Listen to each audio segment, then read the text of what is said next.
what do you see as the future of payments? Is it real? It's funny, you also Google this, because I did do it a couple of days ago. I just put in a future of payments. And you can see all kinds of crazy things and people, and it gets mixed. And I just put down some things that are more closer to me that I see of the future of payments. I think from an infrastructure standpoint, we've operated in a legacy mainframe environment, whether it was issuers, Mastercard's platforms, Visa's platforms, as well as the acquirers. And that's why you had so few processors. It was tough to get into this business.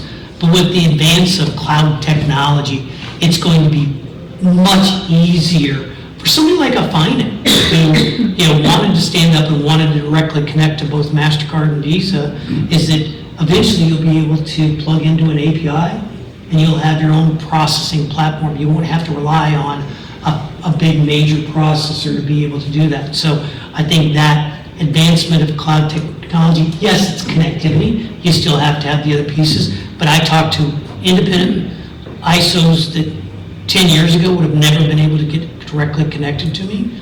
Now they can do it. And I've got a product called Cloud Edge. I physically still put a box in my facility, but we're using the cloud to be able to connect into us to be able to route transactions.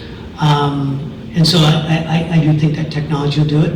I think increased flexibility of how I pay and what type of payment we'll continue to do. We've seen explosive growth of buy now, pay later.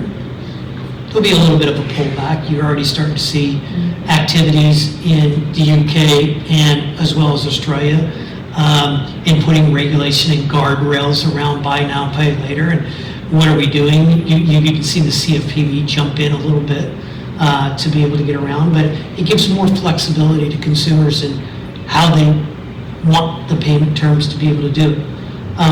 I think the card ecosystem has a long trail ahead of it. I think it's a preferred way to be able to pay. I do think that alternate forms of payment are always going to be of interest that'll be out there, but they all don't ever get traction, right? If you actually think about when, and this is my opinion, not MasterCard's, when you looked at PayPal. Remember PayPal had that, you load up your demand deposit account plus your credit card. And then they started to go to the point of sale, and it got to a peak, and it was about as good as it was.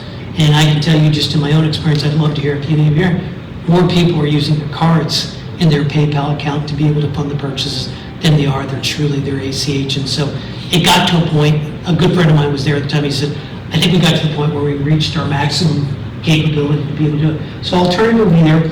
I mentioned crypto. Crypto's, it's interesting. The fundamental problem with crypto right now, set aside volatility, is the underlying technology, which I really actually do love, blockchain. It's really just, bless you, it isn't set up for real-time payments in the speed with which we need to be able to facilitate payments today. I'm working with a provider out of Curacao named CurePay, and they're doing some interesting things around setting in the middle of gateways and being able to facilitate payments and then paying out in fiat, paying out in crypto, or doing a combination. They haven't got to the scale, they're still early days, but I do think that'll take shape. Real-time payments absolutely will continue to accelerate. On those last two, real-time payments and crypto, and speeding up options in how commercial B2B is done, is where I think you'll see a lot of continued acceleration, right? Which is, it's great that we have commercial card payments, but it still has really lagged behind in adoption because of the expense in a B2B payment for large transactions. We built a network called Track BPS, which is fundamental to what Mastercard is. Mastercard's a network that allows issuers and acquirers to be able to connect and facilitate payments, and we establish the rules in which those take place. Track BPS does the same thing. Takes a buyer's agent and a supplier's agent and then allows you to be able to set the terms and conditions of payments, which includes payment types. So I'll take card at 10,000 and below.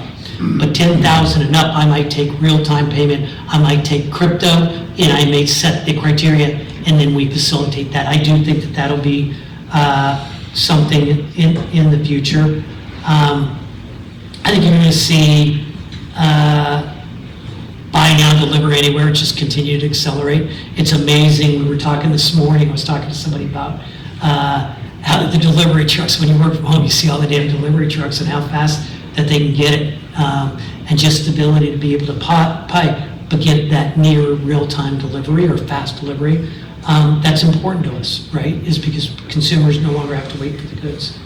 I mentioned it earlier, digital identity, right? How do I finally now, where years ago you had companies looking at using biometrics to authenticate mine, it was probably a technology before its time. People didn't want to use their fingerprint as pay by touch was the name of the company. But now we're starting to look at retina scans, eye scans, 3D face maps to be able to create your digital identity so that we can not only do proper KYC, but make it easier to not only do payments, get loans, authenticate who you are from that standpoint. So there's still a lot to be able to go. But those are the things that I see are near and dear to my heart. If I take any questions, if you have ideas of what you or questions about what you think the future of payments may be.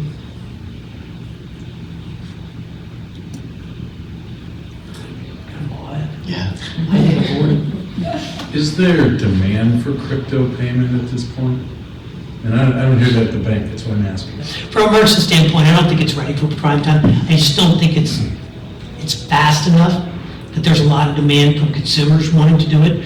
Volatility, and being able to ensure that if I did take a payment for a trip in crypto, that I'm going to get that full value from that standpoint. I'll be provocative, and I will absolutely state my opinion in a room of bankers. I still think in my heart of heart,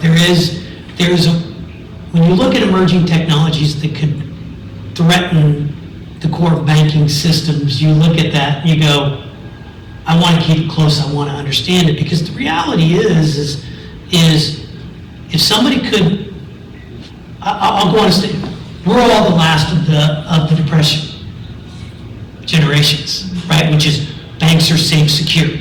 You've got the FDIC. But look at how our kids transact today. Look how their kids are going to transact. Do they still have that level of comfort, or do they need to have that comfort? They move money back and forth electronically. There's no bank in the middle of it. Do those guys get to the point that they establish a crypto account, and that crypto account, their check automatically goes into that? They don't go into a traditional bank, and then off of real-time purchase behaviors, you can start to do lending and real-time lending. And I'm not saying it to scare you guys, but I think it's the reality of when you start to look at crypto being a disruptor technology to the financial services industry. You keep your close eye onto it, but then you go, how do I bring it in and make it safe and secure so that I keep the integrity of what our banking system was rebuilt upon? Does that make sense?